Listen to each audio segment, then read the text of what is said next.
दोस्तों, भटकती हुई आत्माओं में मेरे व्यूअर्स की इतनी रुचि है, मैं नहीं जानता था। मुझे लगता था नाजायज़ तरीके से जो अत्याचार चल रहे हैं, जो भ्रष्टाचार देश में हो रहा है, वो ज़्यादा इम्पोर्टेंट है।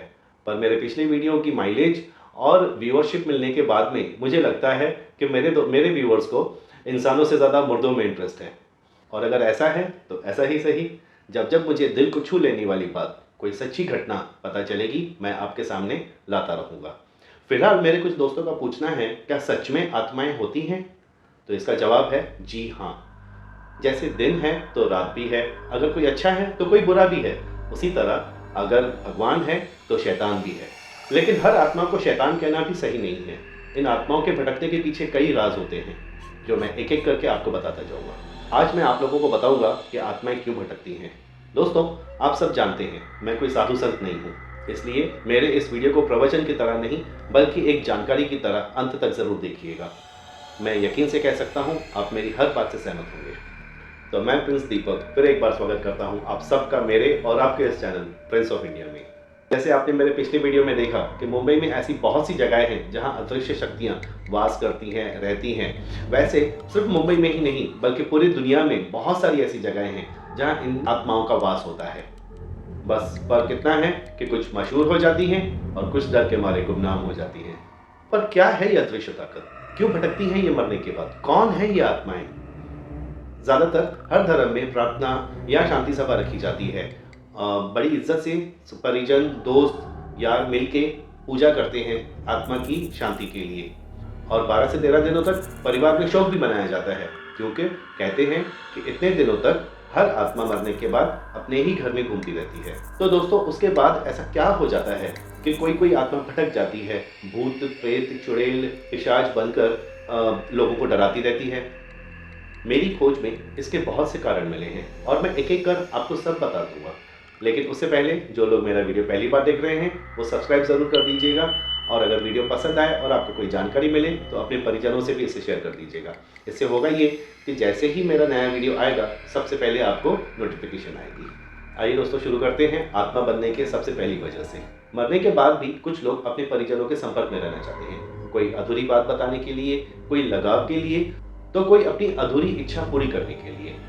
ऐसा तब होता है जब मरने वाले को पता नहीं होता कि उसकी मौत इतनी जल्दी हो जाएगी, और वो इसीलिए भटकते रहता है क्योंकि उसे ये उम्मीद रहती है कि शायद उसे किसी दिन कोई देख लेगा या उसकी आवाज़ सुन लेगा और उसकी मदद करेगा, और उसका जो संदेश है वो उसके परिजनों तक पहुंचा के देगा। पर जब हम ऐसी किसी शक्ति को अपने सामने देखते हैं तो डर के भाग जाते हैं, जोर जोर से चिल्लाने लगते हैं, चीखने लगते हैं डर के मारे, और इतने में वो आत्मा जो है वो या तो कहीं छुप जाती है या गायब हो जाती है। आपको लगता है कि आपकी जान बाल बाल बच गई, पर यह भी तो हो सकता है कि वो आपकी मदद चाहती हो।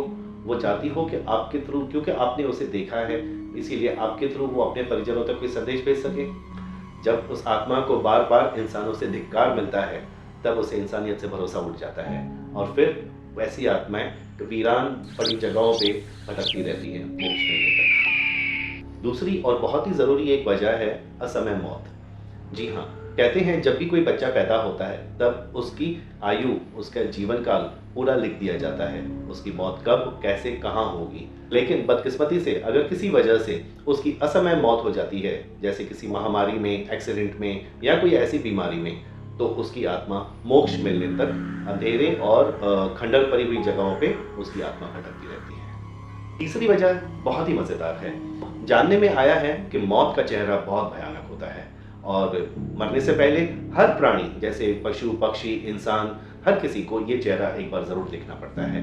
उस चेहरे को देखते साथ साथ आपके सारे अच्छे और बुरे कर्मों का भी हिसाब होता है, और जो प्राणी ये समझ जाता है कि उसके कर्म इतने बुरे हैं कि भगवान भी उसे आसानी से माफ नहीं करेंगे और मौत के फरिश्तों तक को वो अपना चेहरा नहीं दिखा सकता, तो अपनी सजा से बचने के लिए वो प्राणी भटकना स्वीकार करता है, और उसकी आत्मा इसी तरह वीरानों में घूमती रहती है। इसीलिए हर धर्म में ये सिखाया जाता है कि इंसान के कर्म अच्छे होने चाहिए, क्योंकि बुरे कर्मों से इंसान जिंदगी तो बिता देगा, लेकिन मरने के बाद ना उसे जमीन नसीब होगी ना आसमान। चौथी वजह है हम, यानी कि इंसान। जी हाँ, हम भी एक वजह है आत्माओं के भटकने की। घर परिवार में जब किसी की मौत होती है तो हर धर्म में अपने अपने तरीके से पूजा पाठ करवाया जाता है। कई लोगों को लगता है कि ये घर के शुद्धिकरण के लिए होता है, पर ऐसा नहीं है। ये घर की शुद्धि के लिए नहीं, बल्कि उस विसर्जित इंसान की आत्मा की शांति के लिए करवाया जाता है। घर में किए जाने वाले मंत्र उपचार, पूजा पाठ, पशुओं को खिलाया जाने वाला भोजन, यही होती है उस विसर्जित हुई आत्मा की ऊर्जा और मोक्ष तक पहुंचने की ताकत। यदि ये कर्म करने में हमसे कहीं कोई गलती हो जाती है, कोई चूक हो जाती है, तो वो आत्मा थक हार कर कहीं न कहीं रुक जाती है और वो जहाँ रुकती है वहीं उसका वास हो जाता है। फिर जब घर वाले कुछ दिनों बाद सब भूल भाल कर अपने अपने दिनचर्या में लग जाते हैं, तब उस आत्मा को उस जगह पे भटकते रहने के सिवा और कोई चारा नहीं रहता। इसे कहते हैं पितृदोष। जब हमारे घर के किसी बुजुर्ग के मर जाने के बाद उनकी सेवा में कोई कमी रह जाती है, तब घर में अशांति और कलेश का वातावरण बना रहता है। दोस्तों, आप लोगों ने देखा होगा कई बार आपके बनते काम बिगड़ जाते हैं। घर में न चाहते हुए भी एक दूसरे के खिलाफ गलत विचार आते हैं, जिससे घर का माहौल झगड़े वाला हो जाता है। और आप किसी भी भगवान की कितनी भी पूजा करें, लेकिन कोई हल नहीं निकलता।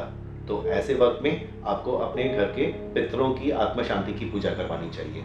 इससे आपके घर के पितृ दोष जो होते हैं वो साफ हो जाते हैं और आपको इंस्टेंटली घर में खुशी का वातावरण दिखाई देगा। यहाँ मैं आपको बता दूं कि हॉलीवुड स्टार सिल्वेस्टर स्टेलियन और जैकी चैन ने भी अपने पुत्रों की असमय मृत्यु की आत्म शांति की पूजा और पिंडदान यहीं भारत में आके करवाई थी।